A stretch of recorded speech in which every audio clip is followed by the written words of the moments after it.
Terus balik lagi sama gue Richard Martin, dan ya pada kesempatan kali ini gue akan mengupdate untuk Bitcoin Dominance dan juga Uniswap teman-teman ya. Jadi mungkin nanti sorean akan saya update lagi untuk khusus altcoinnya. Market masih lanjut merah teman-teman ya. Dan ya kita lihat altcoin di sini sebenarnya nggak terlalu merah karena Bitcoin Dominance juga ikut turun. Syukurnya seperti itu.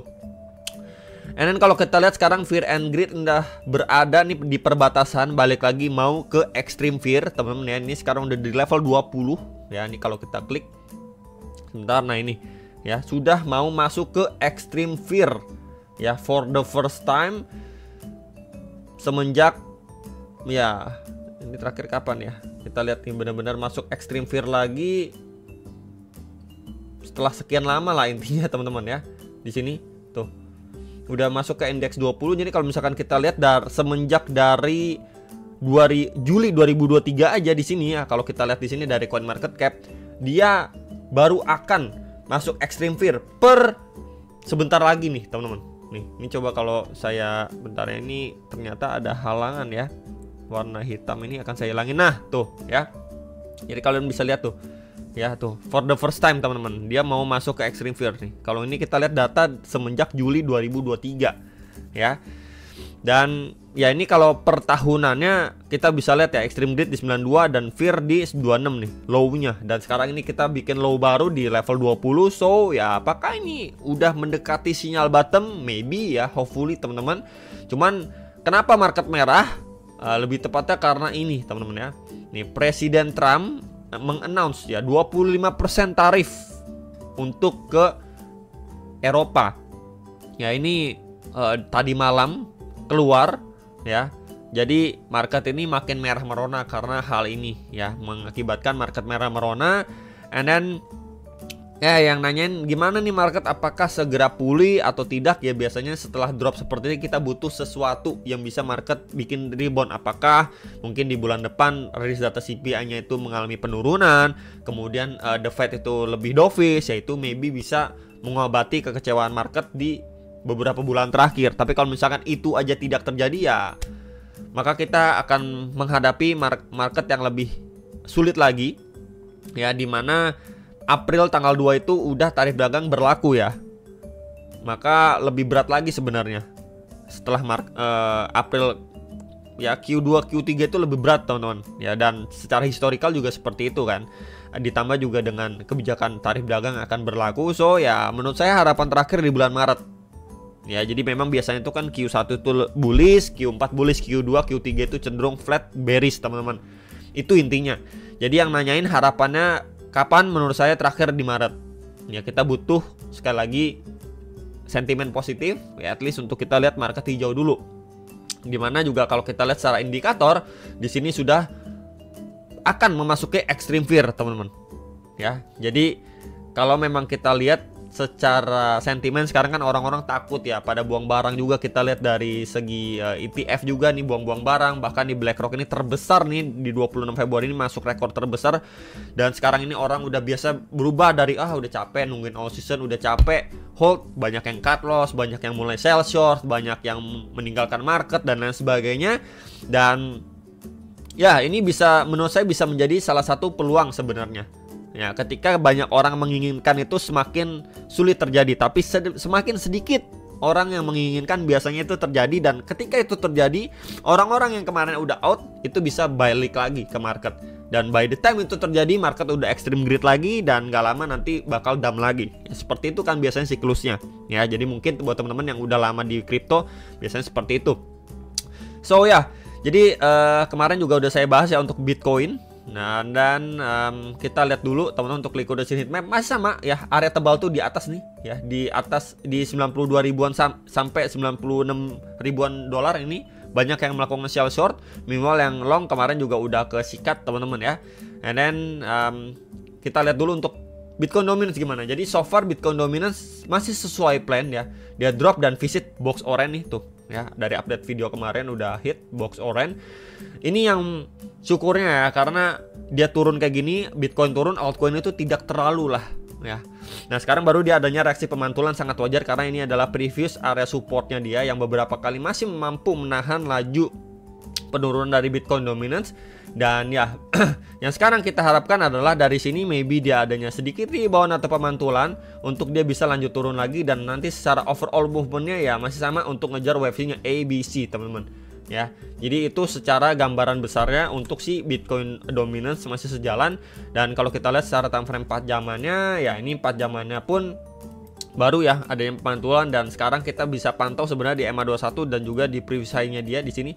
Ya ini di sekitar berapa bro? 61,05 sampai 61,23%. Ya jadi expect dari level area tersebut ya, kalau memang dia di sini masih melanjutkan penurunannya, adanya rejection untuk yang ngetes di bawah 60%. Ya jadi by the time itu terjadi ya altcoin lebih dikasih napas teman-teman. Oke.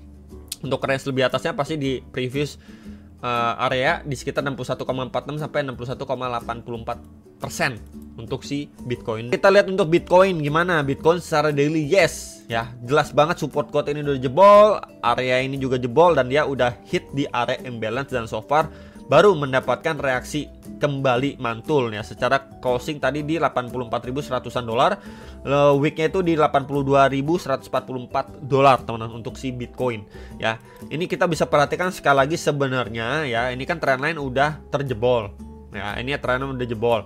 So yang perlu diperhatikan atau diantisipasi sebenarnya adalah di range support kuat ini ya, yang sudah di flip ya menjadi resisten nih, saya tanda dengan warna merah. Ini perlu teman-teman antisipasi ya untuk bear skenario nya. Ketika memang dia drop seperti ini, dia mantul, dia drop lagi, dan belum mampu untuk berubah menjadi uptrend secara daily, ini antisipasi kalau dia tes lagi ke 90.000 sampai 93.000 dolar lah, something sekitar area itu. Ketika dari level area ini belum mampu untuk di reclaim ya, at least kita bisa lihat ya dari penurunan yang terjadi ini, dia masih peluang untuk lanjut turun lagi nih ya, bahkan tes lagi next area ya di sekitar 77 sampai 80.000 dolar. Ini bisa ya, untuk sekali lagi bentuk antisipasi untuk kita semua nih. Bisa terjadi seperti ini. Ya, maka yang perlu kita perhatikan adalah ini, coba kita pakai untuk chart yang lebih kosong, maybe ada nggak? Nah, ya, kurang lebih kayak gini lah. Di sini kalau misalkan kita lihat kan, ya ini high, ini low, lower high, lower low, lower high, ya maybe di sini kemudian lower low gitu kan, kurang lebih kayak gitu. Gimana invalidasinya? Ya untuk invalidasinya adalah Bitcoin ini wajib sekali ya break dari previous high di sini dulu deh, minimal nih di 99.410 dolar. Ini harus mampu di take out dulu ya untuk si Bitcoin. Jadi by the time nanti dia mampu men-take out area ini ya, baru adanya retracement. Nah ini untuk probabilitas saya naik itu lebih besar, condong lebih besar teman-teman ya. Jadi yang nanyain, wah ini masih bisa turun nggak? Masih bisa ya, karena support quota udah dijebol, dan maybe dia naik sekedar untuk testing aja nih before dia turun ya. Kalau misalkan pun dia mampu reclaim next area target ya, mungkin nanti balik lagi retracement ke situ sebelum dia lanjutin running gitu. Jadi ini adalah gambaran untuk key levelnya si Bitcoin post saat ini. Dan kalaupun dia lanjut turun pun ya, kita bisa lihat ada next area imbalance ya di sini, itu di sekitar 77.000 sampai 80.000 dolar. Ya, jadi itu yang perlu diperhatikan sekali lagi untuk teman-teman sekalian yang nanyain Bitcoin bagaimana ya untuk secara daily time frame.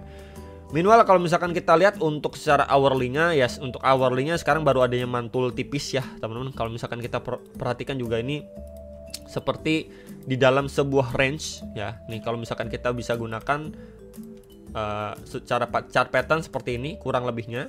So kalau memang pun dia beranjak perlahan naik ya, dia akan testing di previous high di sini, resisten, dan juga EMA21 secara time frame 4 jam ya. Sooner or later dia mungkin bertahap untuk dia tes area situ teman-teman. Nah kalau misalkan area ini mampu di break, next area berapa di sini pasti di support kuatnya nih secara daily tadi. Plus juga kita bisa perhatikan di sini sebelumnya ada semacam base kecil sebelum dia lanjut buangan nih. Berarti di situ kita bisa bilang adanya area supply teman-teman ya, yang bisa diperhatikan.